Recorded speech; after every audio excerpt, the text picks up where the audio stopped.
hear about McDonald's new McDLT? It could be the best tasting lettuce and tomato hamburger ever. This is the new Coca-Cola, already taste tested in Memphis, Tennessee. The Sinclair C5. The 1980s were a wild time for bold ideas and plenty of baffling failures. Inventors chased the future with high-tech gadgets, flashy toys, and concepts that looked great on paper but flopped hard in reality.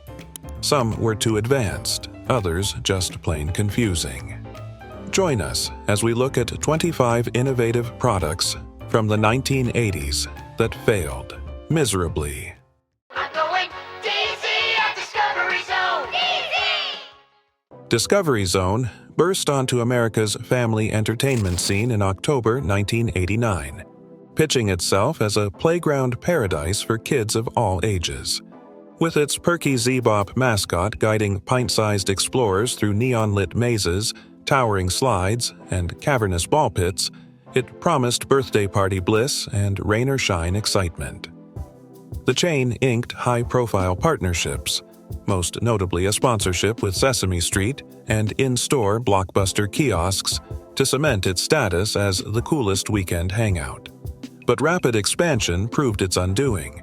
Franchisees buckled under soaring real estate and staffing costs, while ballooning debt sapped the parent company's resolve. Despite last-ditch restructuring attempts, Discovery Zone slid into Chapter 11 and gradually closed every center by 2001. Nowadays, former fans still swap stories of epic ball pit battles and prize-winning arcade showdowns, proof that even the fastest flops can leave lasting memories. RD Series heavy-duty floppy disks featuring new high-energy magnetic particles.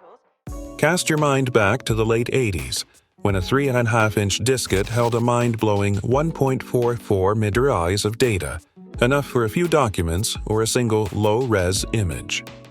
The Enhanced Density (ED) floppy, introduced in 1987, expanded storage to 2.88 MB, and a fleeting 21 MB zip version arrived in 1991 to the delight of hoarders of digital scraps.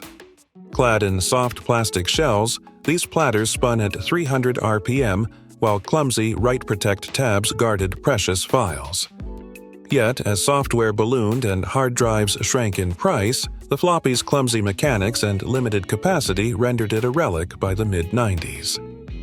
Though manufacturers finally pulled the plug, the floppy lives on iconically in every save button worldwide, an enduring tribute to a technology that once ruled our desktops. Introducing the great new taste of Coca-Cola, the best tasting Coke. When Coca-Cola introduced its sweeter formula, New Coke, on April 23, 1985, executives believed the change would stun Pepsi and revolutionize the cola market. They had conducted extensive taste tests in multiple cities, where a majority of participants favored the new blend over both original Coke and Pepsi.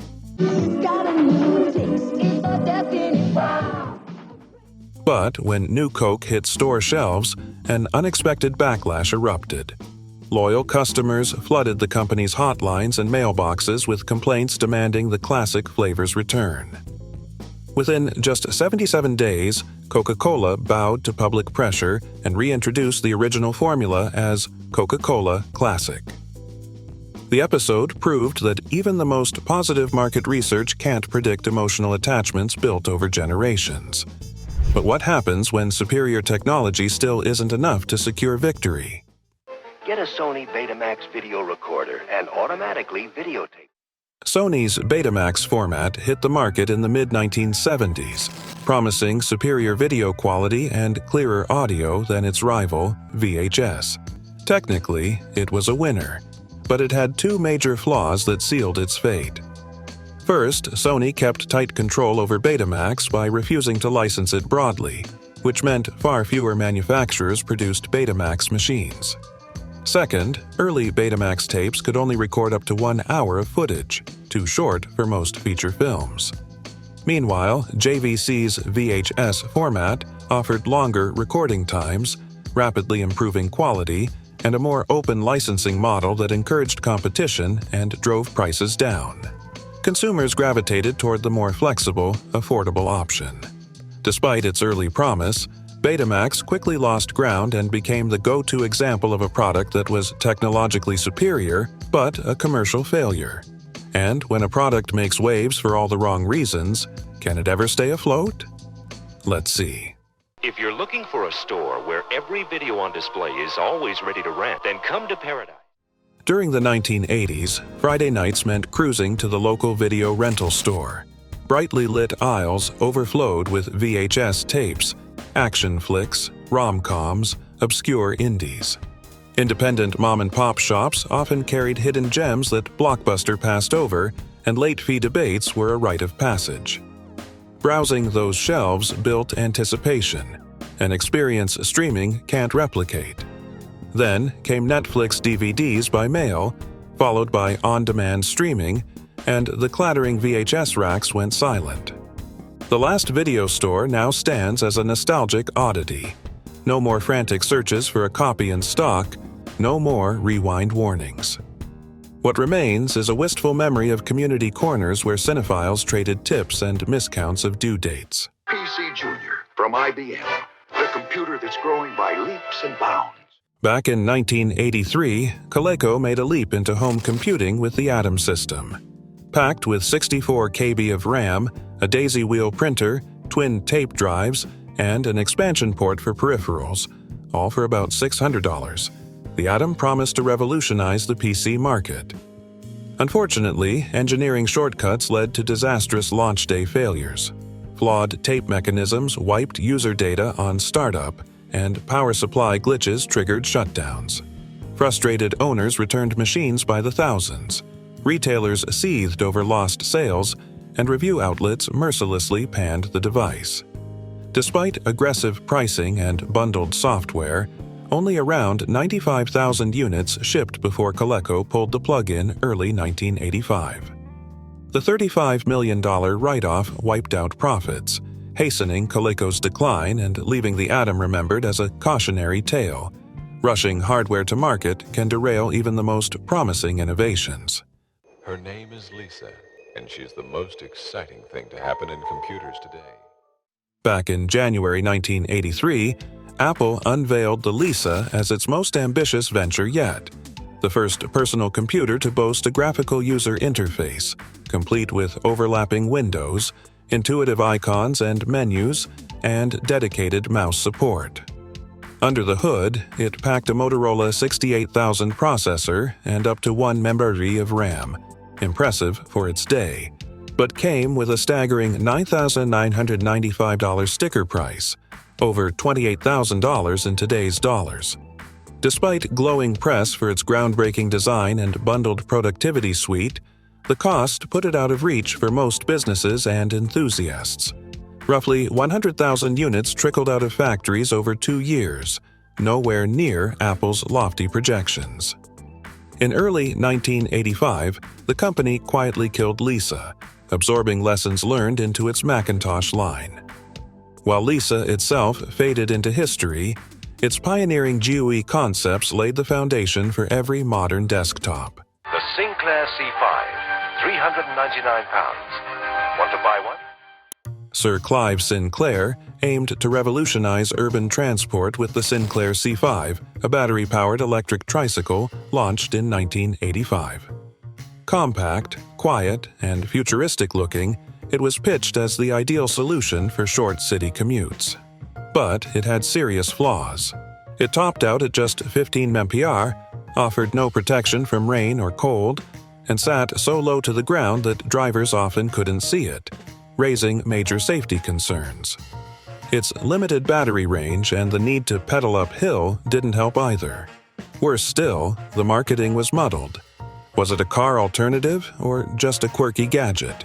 Consumers were confused and unimpressed. Sales nosedived and production ended within the year. Though it has since gained cult status for its bold ambition, the C5 flopped hard at launch, widely seen as a toy rather than the future of transport. The Kodak disc camera has automatic film advance. In the early 1980s, Kodak tried to innovate with the Disc 4000, a pocket-sized camera using a rotating disc containing 15 tiny negatives. The design was sleek, modern, and aimed at casual users wanting a simpler alternative to 35mm. But while the camera looked futuristic, the results were anything but. The negatives were so small that enlargements turned out grainy, muddy, and low in detail.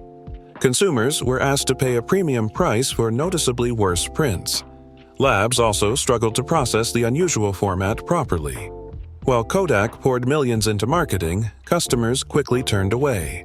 By 1984, the product line was quietly shelved, and the disc film itself was discontinued by 1999. Today, the Disc 4000 is mostly remembered as a classic case of style over substance in consumer tech. PXL 2000 video system. Now you can be seen and heard. Launched in 1987, the PXL 2000 was Fisher-Price's bold attempt to introduce kids to movie making. Unlike traditional camcorders, it recorded low-resolution black-and-white video onto regular audio cassettes, a quirky workaround that kept costs down but tanked quality. The footage was jittery, pixelated, and barely legible on screen. At 180, it was a tough sell for families expecting real video. Still, the lo-fi charm caught the eye of underground filmmakers and video artists in the 90s, who embraced its gritty, distorted look. Despite this cult afterlife, it failed commercially. Most kids and parents were unimpressed, and production ceased not long after launch. Today, the PXL 2000 is more likely to show up in an art gallery than a toy chest. A weird, wonderful flop that was ahead of its time in all the wrong ways. Hello, Judy. The new 5200 Super System. The Atari 5200, launched in 1982, was meant to succeed the blockbuster Atari 2600 and bring next-level gaming to homes. On paper, it had better graphics, more memory, and a sleek new look. But the reality was rough. And now there's an adapter. For 2600 games? Nearly 300 2600 games. Now you're talking. The controllers were notoriously unreliable, featuring a fragile analog stick that frequently broke or drifted. Even worse, the 5200 wasn't compatible with the vast Atari 2600 library unless you bought a separate adapter, something many gamers refused to do. With fewer launch titles and clunky hardware, the system quickly fell behind. By the time Atari made improvements, Nintendo's NES had captured the market. Despite its power, the 5200 is now remembered as a lesson in how bad design and poor planning can ruin even the most promising hardware. A beautiful failure indeed. The latest and greatest movies are on Laserdisc at Video and Sound downtown. When Laserdisc debuted in the late 1970s, it promised crystal-clear video and superior audio, light years ahead of VHS. The large, vinyl-like discs looked impressive, but they came with major drawbacks. Players were expensive, discs were bulky, and the format didn't allow home recording, unlike VHS, which became a household staple. Plus, you often had to flip or swap discs mid-movie. Well, home entertainment has never seen the likes of this before. Despite its clear image quality, Laserdisc arrived too late. By the time it gained traction, VHS had already dominated rentals and sales.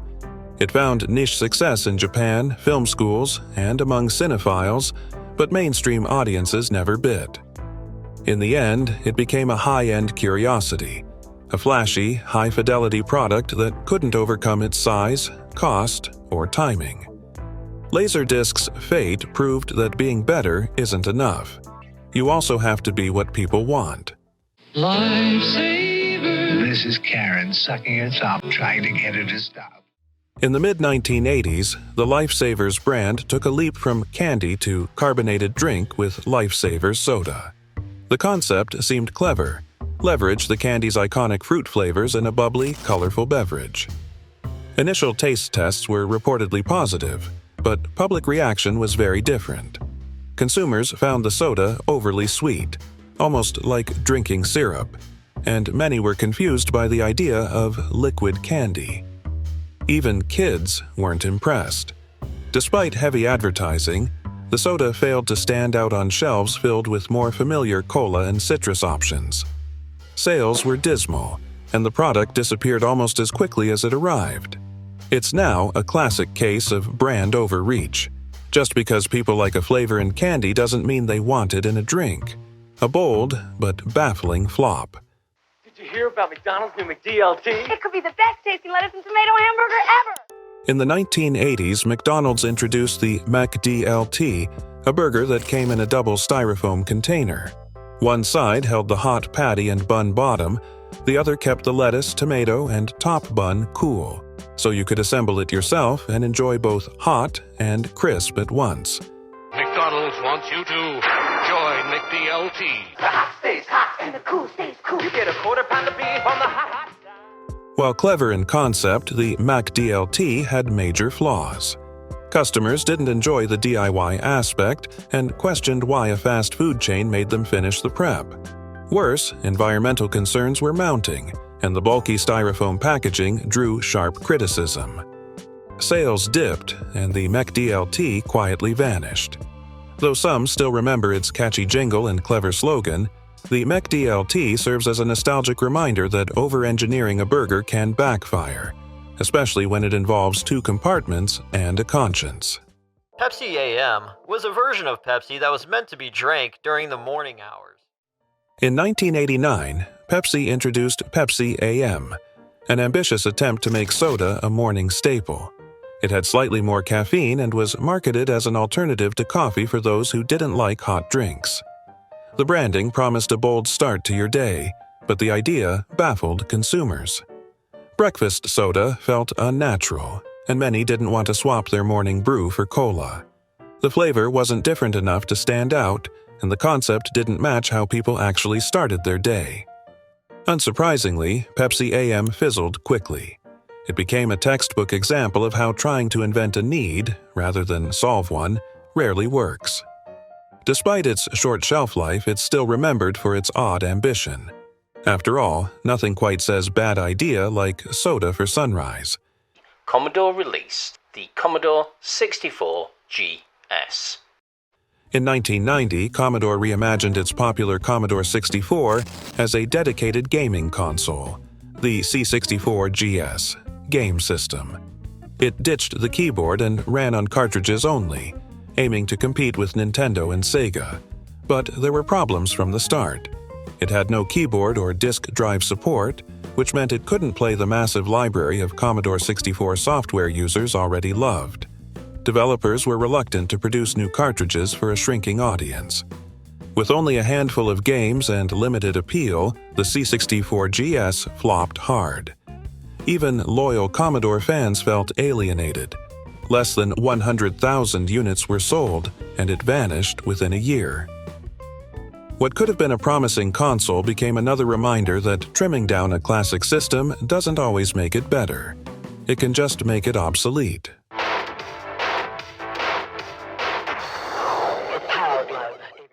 When Mattel released the Power Glove in 1989 for the NS, it promised something straight out of science fiction: motion-controlled gaming. Players could theoretically control games with hand gestures, thanks to sensors and flex wires. But in practice, it barely worked. Controls were wildly inaccurate, the setup was confusing, and only a handful of games supported it. None of them memorable. Still, the Power Glove captured imaginations. Despite being a commercial flop, it became a cult symbol of 1980s tech ambition, and later inspired devices like the Nintendo Wii and VR controllers. With only 100,000 or so sold, it's remembered more for its iconic design and pop culture appearances than actual gameplay. The Power Glove wasn't the future of gaming, but it did help point the way toward it. Today I am so excited to share with you the story of the DOT. Released by Computer Devices Inc. in 1983, the DOT computer featured an Intel 8088 processor and MS-DOS support, seemingly ready to take on the IBM PC. But under the hood, it wasn't fully IBM compatible. That critical flaw meant major business software and peripherals didn't always work. Priced competitively but lacking the one thing customers truly needed, reliability and compatibility, the DOT struggled from the start. Sales barely broke 2,000 units before the end of the year. Layoffs followed and CDI filed for bankruptcy shortly after. The DOT was technologically impressive but strategically flawed. It stands as a cautionary tale from the early PC wars. In a market built on standards, almost compatible means not compatible enough, and that's all it takes for a promising machine to crash and burn. A cleaner feel. Premier. The cleaner smoke. In 1988, R.J. Reynolds, one of the largest tobacco companies in the world, invested a staggering $325 million in a radical new product: smokeless cigarettes called Premier. The goal? Offer a cigarette that didn't burn tobacco, just heated it, supposedly reducing harmful chemicals. But the product was a disaster. Smokers complained of the odd taste, plastic-like smell, and weak nicotine delivery. Non-smokers weren't impressed either. With nearly no public interest and harsh reviews from test markets, Premier flopped hard. R.J. Reynolds pulled the plug just 4 months after launch, making it one of the costliest product failures in tobacco history. Premier's quick demise showed that even industry giants can misjudge their market, and that sometimes trying to reinvent the cigarette just leaves everyone choking on bad ideas. From Seiko comes the world's first ever TV watch. In 1982, Seiko unveiled the world's first TV watch, a marvel of miniaturization featuring a 1.2-inch screen. It looked like something out of James Bond, but the fantasy fell apart fast. The watch itself only displayed video. A bulky receiver box, connected by wires, had to be clipped to your belt. The screen was so tiny it was nearly unwatchable, and the battery life was laughably short. At around $500, it was a pricey novelty few could justify. Though it made headlines and turned heads, the TV watch was never practical and quickly disappeared from store shelves. It lives on as a charming relic of 80s tech optimism, a wearable future that sounded amazing in ads but didn't work in real life. Introducing the Timex Sinclair 1000, the first of a new generation of computers. Timex, partnering with Sinclair Research, entered the U.S. computer market in the early 80s with ultra-budget home computers like the Timex Sinclair 1000. Priced around $100, it promised affordable computing for everyone. But you got what you paid for: a harsh membrane keyboard, just 2 KB of RAM, and nearly no storage or power. Programs took ages to load, often from cassette tape, and the user experience was painfully slow. While initial sales were strong due to the low price, customer satisfaction was low and returns were high. Timex exited the market within 2 years. Though the machines sold in the millions globally, they failed to establish a lasting appeal. The Timex Sinclair series became an example of how cutting corners to reach a price point can alienate users completely. E.T. Video game? E.T. is the Atari video game cartridge you have to buy separately.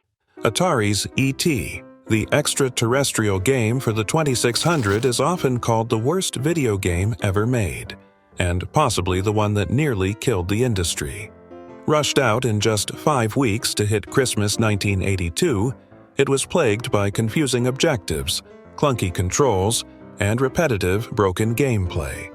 Kids were baffled, parents were annoyed, and the game tanked. Atari had manufactured millions of copies, expecting a hit, but retailers returned unsold boxes in droves. The failure contributed to Atari's collapse and the broader 1983 video game crash. Legend holds that millions of unsold E.T. cartridges were dumped in a New Mexico landfill, confirmed decades later. It remains a legendary example of what happens when hype, licensing, and rushed deadlines collide, resulting in digital disaster.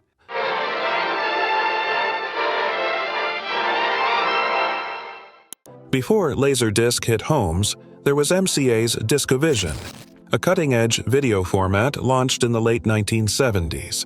It offered superb picture quality compared to VHS and Betamax, thanks to analog optical storage. But DiscoVision discs were fragile and prone to skipping or even shattering.